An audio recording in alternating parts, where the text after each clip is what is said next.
ಮನುಷ್ಯ ಭಾಷೆಯನ್ನು ಕರಗತ ಮಾಡಿಕೊಂಡಿದ್ದಾನೆ.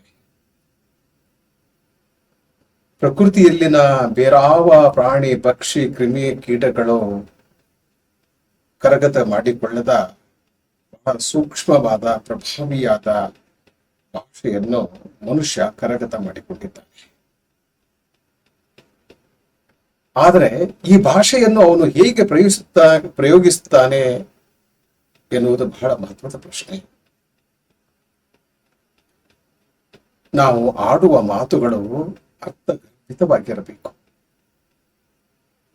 ನಾವು ಆಡುವ ಮಾತುಗಳಲ್ಲಿ ಸತ್ಯ ಇರಬೇಕು. ನಮ್ಮ ಮಾತು ಸತ್ಯವಾಗಿರಬೇಕು. Every word that I utter should be an expression of truth. ಆಗ ಬಸವಣ್ಣ ಹೇಳಿದ ಹಾಗೆ ನಮ್ಮ ಮಾತನ್ನ ಕೇಳಿ ಲಿಂಗ ಮೆಚ್ಚಿ ಹೌದು ಹೌದು ಎನ್ನುತ್ತದೆ. ಶೇಕ್ಸ್ಪಿಯರ್ ಮಾತಿನ ಬಗ್ಗೆ, ಶಬ್ದಗಳ ಬಗ್ಗೆ, ಶಬ್ದಗಳಲ್ಲಿನ ಅರ್ಥದ ಬಗ್ಗೆ ತನ್ನ ಅನೇಕ ನಾಟಕಗಳಲ್ಲಿ ಪ್ರಸ್ತಾಪ ಮಾಡಿದ್ದಾನೆ. 2 ನಾಟಕಗಳ ಬಗ್ಗೆ ನಾನು ಪ್ರಸ್ತಾಪ ಮಾಡ್ತೇನೆ. ಹೆಮ್ಲೆಟ್ ನಾಟಕದಲ್ಲಿ ಹೆಮ್ಲೆಟ್ ತನ್ನ ಕೈಯಲ್ಲಿ ಒಂದು ಪುಸ್ತಕವನ್ನು ಹಿಡಿದುಕೊಂಡು ಓದ್ತಾ ಬರ್ತಾ ಇರ್ತಾನೆ. ಅವನ ಎದುರಿಗೆ ಪೊಲೋನಿಯಸ್ ಬರ್ತಾನೆ. ಪೊಲೋನಿಯಸ್ ಸಹಜವಾಗಿ ಹೆಮ್ಲೆಟ್ನಿಗೆ ಒಂದು ಪ್ರಶ್ನೆಯನ್ನು ಮಾಡ್ತಾನೆ. What are thou reading? What are you reading my lord ಅಂತ ಕೇಳ್ತಾನೆ. ಪ್ರಭು, ಏನನ್ನ ಓದುತ್ತಿರುವಿರಿ? ಆಗ ಹೆಮ್ಲೆಟ್ ಹೇಳುವ ಉತ್ತರ, ವರ್ಡ್ಸ್ ವರ್ಡ್ಸ್ ವರ್ಡ್ಸ್. ಶೇಕ್ಸ್ಪಿಯರ್ ಬಹಳ ಎಚ್ಚರದಿಂದ ಈ ಸಾಲನ್ನ ಬರೆದಿದ್ದಾನೆ ಅಂತ ಕಾಣ್ತದೆ. ವರ್ಡ್ಸ್ ಕಾಮ ವರ್ಡ್ಸ್ ಕಾಮ words, words words and words ಅನ್ನೋದಿಲ್ಲ. ಶಬ್ದದ ನಿರರ್ಥಕತೆಯ ಬಗ್ಗೆ, ದಿ ಹ್ಯಾಲೋನೆಸ್ ಆಫ್ ಲ್ಯಾಂಗ್ವೇಜ್, ಅದ್ರ ಬಗ್ಗೆ ಅವನಿಗೆ ಮಾತನಾಡಬೇಕಾಗಿದೆ. ನಾನು ಓದುವ ಶಬ್ದಗಳಲ್ಲಿ ಅರ್ಥವೇ ಇಲ್ಲ. ಇವು ಕೇವಲ ಪದಗಳು ಪದಗಳು ಪದಗಳು, ಇವು ಕೇವಲ ಶಬ್ದಗಳು ಶಬ್ದಗಳು ಶಬ್ದಗಳು. ಶಬ್ದ ಅರ್ಥಗರ್ಭಿತವಾಗಬೇಕು. ಕಾಳಿದಾಸ ಹೇಳ್ತಾನಲ್ಲ, ಶಬ್ದ ಮತ್ತು ಅರ್ಥ ಶಿವ ಪಾರ್ವತಿಯರು ಇದ್ದಂತೆ, ಯಾರ್ ಇನ್ಸೆಪರೇಬಲ್. ಆದರೆ ಮನುಷ್ಯನ ಕ್ರಿಯೆಯಿಂದಾಗಿ, ಮನುಷ್ಯನ ಅನೈತಿಕ ಚಟುವಟಿಕೆಗಳಿಂದಾಗಿ, ಮನುಷ್ಯನ ಭ್ರಷ್ಟಾಚಾರದಿಂದಾಗಿ ಶಬ್ದಗಳು ಅರ್ಥದಿಂದ ಬೇರ್ಪಡುತ್ತವೆ. Words get separated from meaning, meaning gets separated from words. ಇದು ಒಂದು ನಾಗರಿಕತೆಯ ಸೋಲು, ಇದು ಸಂಸ್ಕೃತಿಯ ಸೋಲು, ಇದು ಮನುಷ್ಯ ಜೀವನದ ಸೋಲು. ಈ ಸೋಲಿಗೆ ನಾವು ಪದೇ ಪದೇ ಸಾಕ್ಷಿಯಾಗ್ತೇವೆ. ಏಕೆ ಹೆಮ್ಲೆಟ್ ಈ ಮಾತನ್ನ ಹೇಳಿದ? Why did Hamlet say that what he was reading was merely words words words? ಬದುಕಿನ ಸತ್ಯ ಇದು, ಅವನು ಕಂಡ ಬದುಕಿನ ಸತ್ಯ. ಸಹೋದರ ತಮ್ಮ ಅಣ್ಣನನ್ನ ನಿರ್ದಾಕ್ಷಿಣ್ಯವಾಗಿ ಕೊಲ್ಲುವುದಾದ್ರೆ, ಪತ್ನಿ ಗಂಡನ ಸಾವನ್ನ, ಹತ್ಯೆಯನ್ನ ಕಂಡೂ ಕಾಣದಂತೆ ಪತಿಯ ಹತ್ಯೆಯನ್ನು ಮಾಡಿದ ಅಧಮನೊಂದಿಗೆ, ಕೈದಿಯೊಂದಿಗೆ ಮದುವೆಯಾಗಿ ಸುಖ ಸಂಸಾರ ಮಾಡುವುದಾದ್ರೆ ಹೇಗೆ ಶಬ್ದದಲ್ಲಿ ಅರ್ಥ ಬರಲು ಸಾಧ್ಯ? ಇದು ಹೆಮ್ಲೆಟ್ನ ಪ್ರಶ್ನೆ. ಇದು ನಮ್ಮ ಅನೇಕ ಜನರ ಪ್ರಶ್ನೆ ಆಗಿದೆ.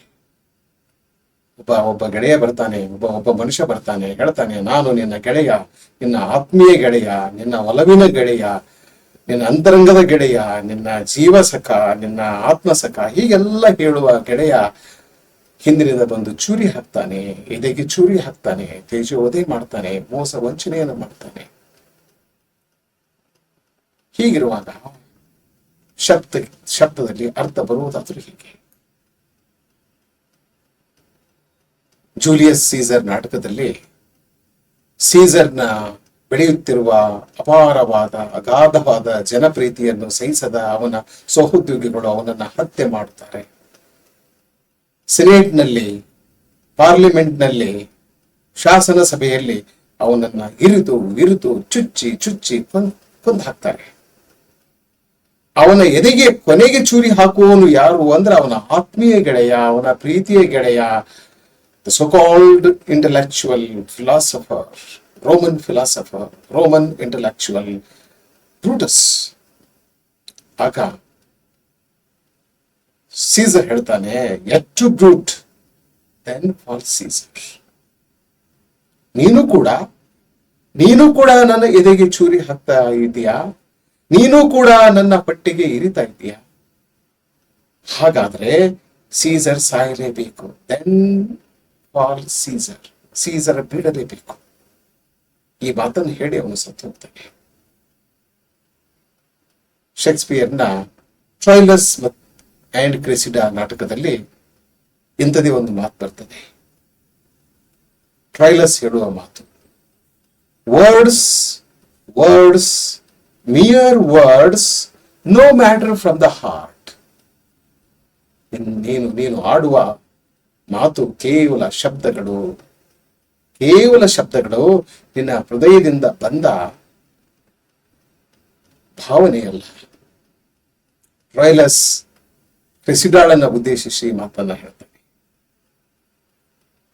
ನೀನು ಯುದ್ಧ ಕೈದಿಯಾಗಿ ರೋಮಕ್ಕೆ ಹೋಗುವ ಮೊದಲು ನನ್ನನ್ನು ಕಂಡು ಹೇಳಿದೆ, ನಾನು ಯಾವತ್ತೂ ನಿನಗಾಗಿ ಮೀಸಲಿದ್ದೇನೆ. ನನ್ನ ನಿಷ್ಠೆ ಕೇವಲ ನಿನಗಾಗಿ ಇರ್ತದೆ.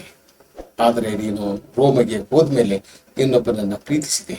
ಈ ವಿಷಯ ಗೊತ್ತಾದಾಗ ಟ್ರೈಲಸ್ ಈ ಮಾತನ್ನು ಹೇಳ್ತಾನೆ, words mere words, no matter from the heart.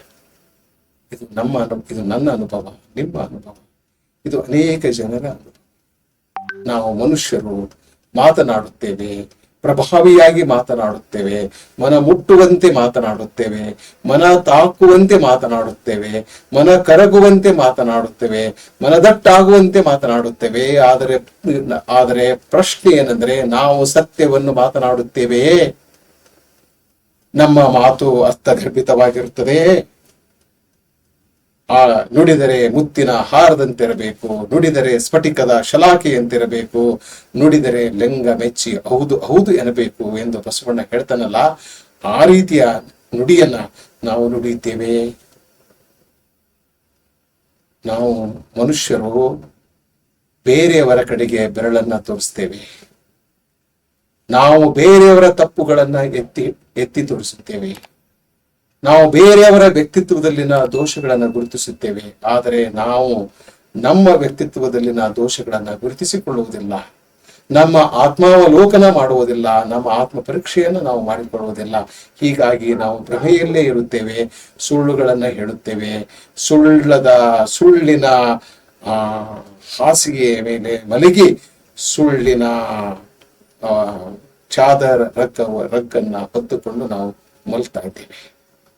ಸ್ನೇಹಿತರೆ, ಜೀವನದಲ್ಲಿ ಒಂದು ಸಲವಾದರೂ ಸತ್ಯವನ್ನ ನುಡಿಯೋಣ. ಜೀವನದಲ್ಲಿ ಒಂದು ಸಲವಾದರೂ ಅಪ್ಪಟವಾದ ಸತ್ಯವನ್ನ ನುಡಿಯೋಣ.